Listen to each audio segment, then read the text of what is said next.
আসসালামু আলাইকুম। এই যে আমি প্রতিদিন চাল ধোয়া পানি গাছে দিই, তাহলে গাছের গ্রোথ ভালো হয় এবং ফল আসে। চাল ধোয়া পানি এই যে গাছে এই মাশাআল্লাহ অনেক সুন্দর হয়েছে। আর টমেটো গাছে সব কিছু গাছে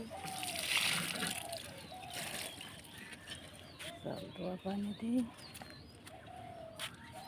চাল ধোয়া পানি দিলে গাছের পুষ্টি হয় আর গাছেতে ফল প্রচুর আসে। চাল ধোয়া পানি একটু ফালাই নেই, ডিমের খোসা, চাল ধোয়া পানি, পেঁয়াজ ভেজে সে পানি, এগুলো সব কিছু গাছে দিই। এই যে দেখেন আমার সাদা মরিচগুলো ধরছে, এই যে মানে দেখি